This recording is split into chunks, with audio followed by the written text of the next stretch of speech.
मैं अजीत भाई साहब, मैं थोड़ा दर्शकों को एक वहां की ग्राउंड रियलिटी भी बता दूं कि ग्राउंड पे जो आज की तारीख में पोजीशन 117 सीटों में जब पिछला इलेक्शन हुआ था विधानसभा का, तो आम आदमी पार्टी को 92 वो स्वीप करती है इलेक्शन। एक तो ये बात माननी होगी कि जब आम आदमी पार्टी है तो बिल्कुल बाकी को साफ करती हुई चलती है।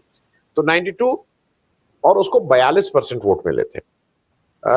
हालांकि ये भी याद रखना चाहिए, बहुत से लोग कहते हैं एकदम से आ गई, कि आम आदमी पार्टी पंजाब में मेन विपक्षी पार्टी 2017 के बाद ही हो गई थी।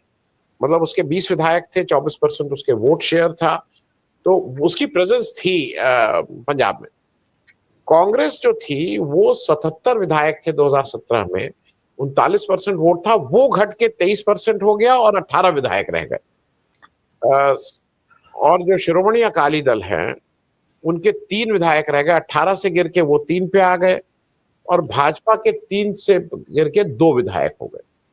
तो इस सारे उसमें अजीत भाई साहब, एक चीज तो आपसे ये कि जैसे पंकज बता रहे हैं कि अपनी पार्टी में अपनी धाक जमाने के लिए आज हो रहा था, लेकिन मैं अभी भी साइकोलॉजी को नहीं समझ पा रहा हूं कि पंजाब में बुला के वो क्या शो करना चाह रहे थे। क्योंकि ये एक्नॉलेजमेंट अगर था, ये सबको पता है कि दिल्ली का इलेक्शन भाई पंजाब सरकार में से लड़ा गया। ये सारी राज्यों में होता है, जो राज्य का होता है, जो पार्टी छोटी होती है वो दूसरे राज्य के, मतलब ये कोई बहुत ऐसा अनहोनी नहीं थी। लेकिन यहाँ मान जी के ऊपर कुछ था, क्योंकि कुछ अटकल ये भी लग रही थी कि अब शायद ये मतलब यहाँ के चीफ मिनिस्टर नहीं है तो पंजाब के चीफ मिनिस्टर बनना चाहेंगे। एक दूसरी बात ये भी हो रही है कि अरविंद केजरीवाल जी शायद किसी से इस्तीफा दिला के राज्यसभा में जाने की कोशिश करेंगे। इसकी संभावना पे भी जरा अजीत भाई साहब से पूछ लें, और आज जो कुछ हुआ उस पर आपकी एक टिप्पणी ले लें अजीत भाई साहब। देखिए आनंद भाई, स्पेकुलेशन तो बहुत है। जो लोग पंजाब से हैं वो ज्यादा अच्छा बताएंगे, और लुधियाना वेस्ट का जो एक कॉन्स्टिट्यूएंसी है उसमें बाई इलेक्शन होने वाला है, क्योंकि वहां जो पहले थे गुरप्रीत सिंह गोगी, उनको बंदूक से मार दिया गया था, तो वो जो है खाली है। और मेरे अनुसार शायद एक और कहीं खाली है, 2 सीट। तो स्पेकुलेशन है कि हो सकता है अरविंद केजरीवाल दोबारा कहीं से चुनाव लड़े पंजाब से। एक तो ये स्पेकुलेशन है। दूसरा ये स्पेकुलेशन है कि देखिए क्या हुआ लोकसभा और विधानसभा के बीच। लोकसभा में कांग्रेस और आप दिल्ली में एक साथ इलेक्शन लड़ी, उसके बाद से दोनों के बीच जो है एकदम एक तरह से खाई बन गया। हरियाणा में शायद अरविंद केजरीवाल चाह रहे थे 4 या 6 सीट पे, तो भूपेंद्र सिंह हुड्डा तैयार नहीं हुए। दिल्ली में राहुल गांधी बेचारे दोनों जगह ट्राई कर रहे थे।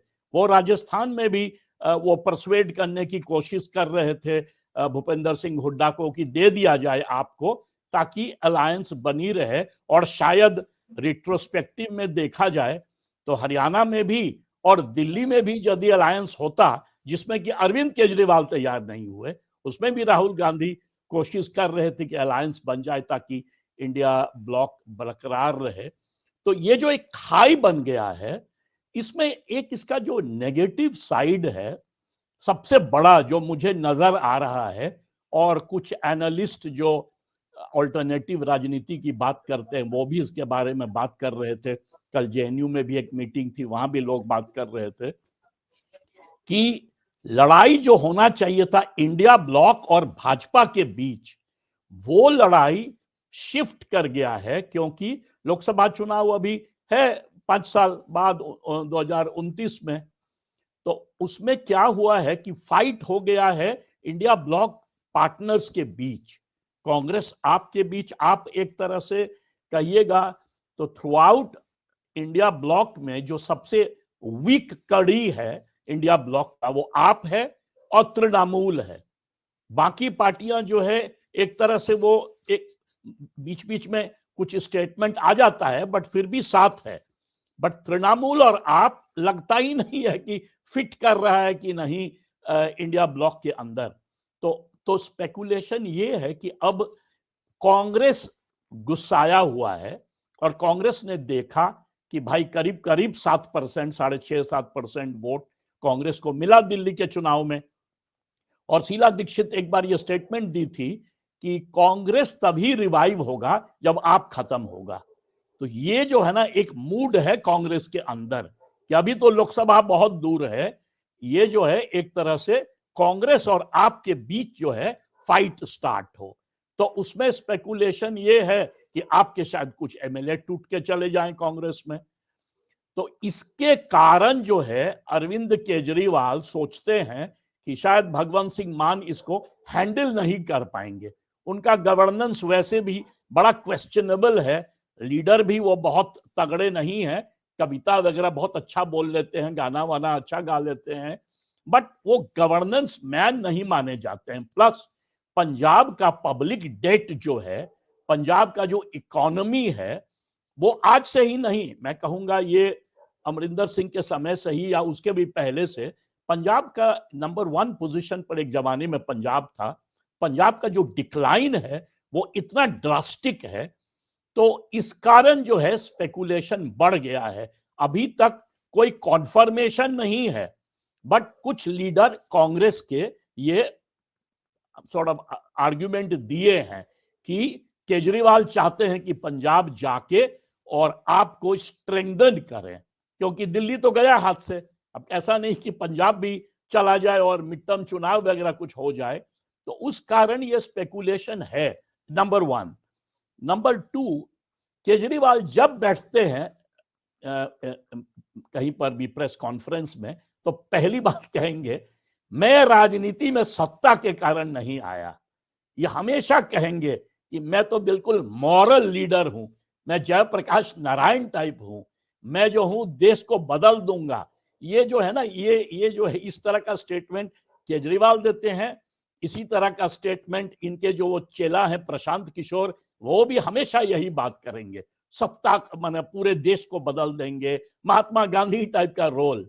और जबकि सबसे अधिक मतलब यदि ये सच बात है कि इनको सत्ता का मतलब एक तरह से कह सकते हैं कि वीकनेस नहीं है और सिस्टम का परिवर्तन करते, तो पहला काम करना चाहिए था, जैसे ही इनका नाम आया, एलिगेशन इनके अगेंस्ट जैसे ही आया था करप्शन का, ये तुरंत रिजाइन करते। अच्छा, उसके बाद भी जब इनका 2-3 मैंने इंटरव्यू देखा है, मैं खुद बात नहीं किया हूं, पर 2-3 इंटरव्यू में खुलेआम बोले हैं कि जब उनसे पूछा गया था कि यदि आप जीतेगी तो कौन बनेगा मुख्यमंत्री, तो केजरीवाल सीधे बोले मेरे नाम पर चुनाव हो रहा है। मतलब he believes in A personalised form of leadership, जैसे कि मोदी जी करते हैं, जैसे कि एक नया इमर्ज किया है सारे दुनिया में। आप देखेंगे इस तरह के लीडर्स जो राइट विंगर्स हैं, ये सारे उसका पर्सनल स्टाइल ऑफ लीडरशिप। तो केजरीवाल इसमें माहिर हैं, वो बात करेंगे हमेशा समाज को बदल देंगे, बट हमेशा सबसे आगे अपने आप को रखते हैं। तो इस कारण जो है there might be a possibility कि केजरीवाल आज नहीं तो बाद में जाके वो कोशिश करेंगे पंजाब को कंट्रोल करना। आपको याद है पहले भी वो राघव चड्डा को भेजते थे। राघव चड्डा एक जमाने में उनके राइट आर्म मैन थे। तो एक तरह से मतलब जब पंजाब का नया सरकार आया था तो राघव चड्डा जो है ना पीछे से वाया केजरीवाल चलाते थे। जब भगवंत मान जब शुरू में आए थे, तो बाद में तो खैर राघव चड्डा ऐसा भागे इंग्लैंड में जाके शादी वादी किए, अपना दूसरा ही सेलिब्रिटी रोल प्ले करने लगे। नहीं तो बीच में राघव चड्डा बिल्कुल इनके राइट मैन थे। एक जमाने में हल्ला था, आपको पता है कि नहीं, दिल्ली के पूरे प्रेस सर्किल में कि राघव चड्डा माइट मैरी केजरीवाल्स डॉटर, यहां तक मतलब बात चली थी। तो ये जो इनका स्टाइल है ना, ये स्टाइल इनका मुझे नहीं लगता है कि ये बदलेगा। केजरीवाल को ये नहीं लग रहा है, आपने जो कहा अभी कि 3% ही वोट कम है, देखिए ये बात तो सही है कि 3% ही वोट कम है, पर इसी चीज को दूसरे तरफ से देखिए, 15% का गैप था आप और भाजपा के बीच 2020 में, 15%, और आज जो है 3% भाजपा आगे है। इसका मतलब कि 18% वोट इस पार से उस पार हो गया ना। इनका 54% वोट था 2020 में, आज कम से कम 10-11% नेगेटिव स्विंग हुआ है।